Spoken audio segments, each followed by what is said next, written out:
and special provisions with regard to other states, including Northeast. The central government has no intention to touch any part which gives special provisions to Northeast and other. I was referring to the principle at stake. So why should we deal with anything in anticipation or in apprehension? We are dealing with a specific provision, namely Article 370, which was applicable or is applicable, according to you, to the Jammu and Kashmir. We don't have to really expand this ambit on what the impact of our interpretation would have on other provisions of the Constitution. Mr. Tiwari, there are even certain special provisions with respect to state of Maharashtra also. State of Maharashtra and Gujarat. Why should what we are interpreting is only 370? The scheduling that the 6 subparts of Article 371 are not before your lordships in this matter, and that is absolutely correct.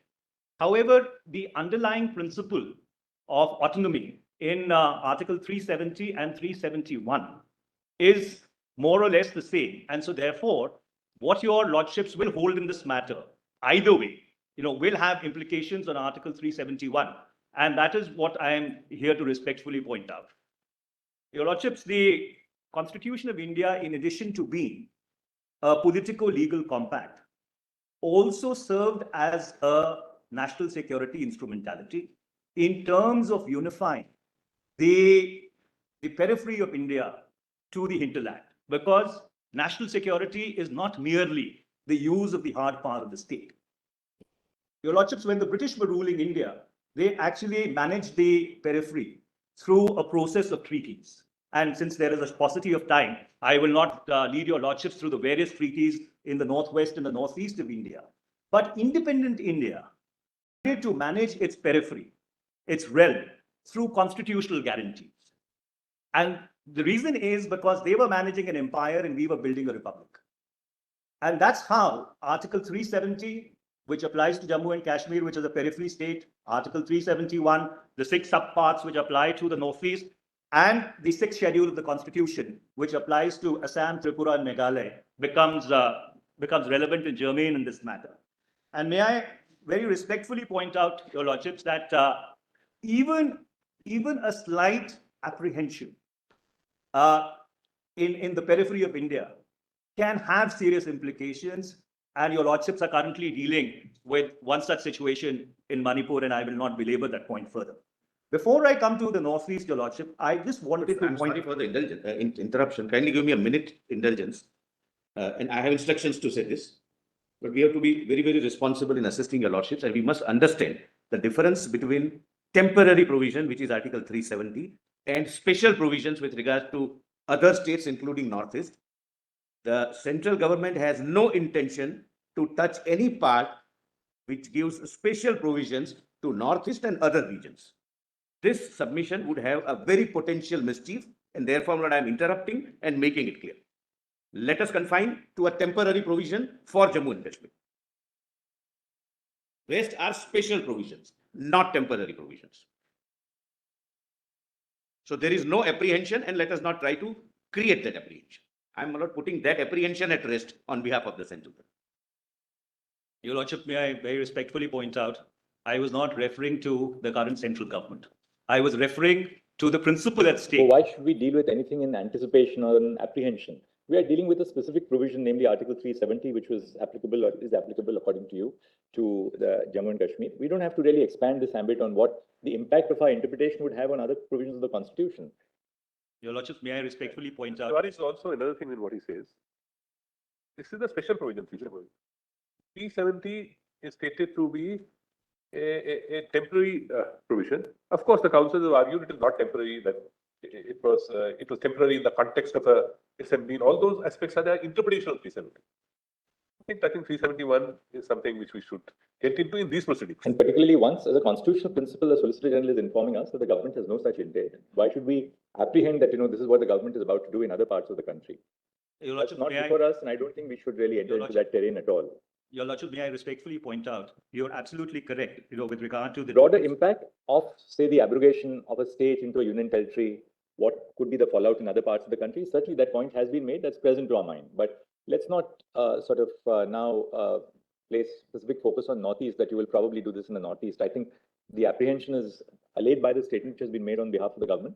And beyond what was argued by the petitioners, namely that if you permit and that is independent of Jammu and Kashmir. If you permit the abrogation of a state and its constitution into a union territory, why would it be confined only to Jammu and Kashmir? That point has been made. We have made a note of that. We will be hearing on the response to them. My Tiwari, just one. I think as far as the other parts of Northeast is concerned, because your written submission specifically talk about that, in view of the statement made, I don't think we are required to go into all that. One. Number two, as far as Article 3 and 4, whatever is there, if you have any submissions to make, just confine to those articles. They horse Northeast, that's possible.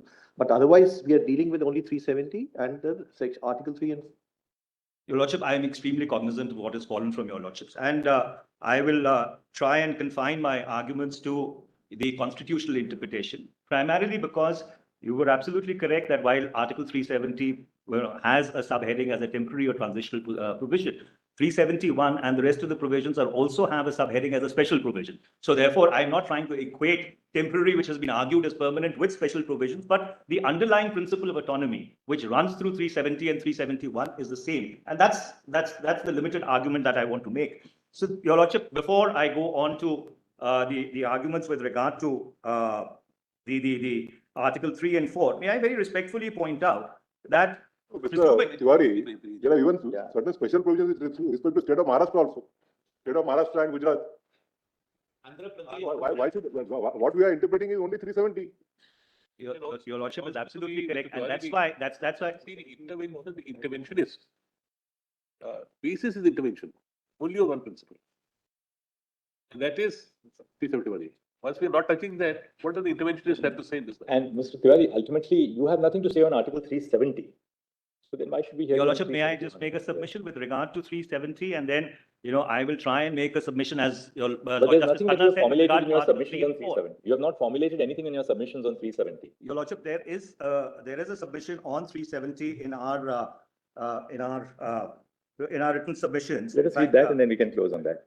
619 to 623 of our written submissions, Your Lordship.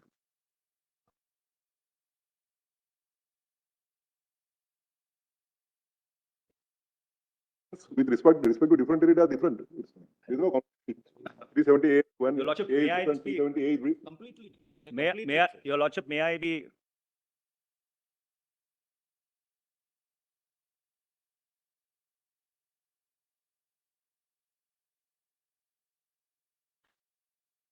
Your Lordship,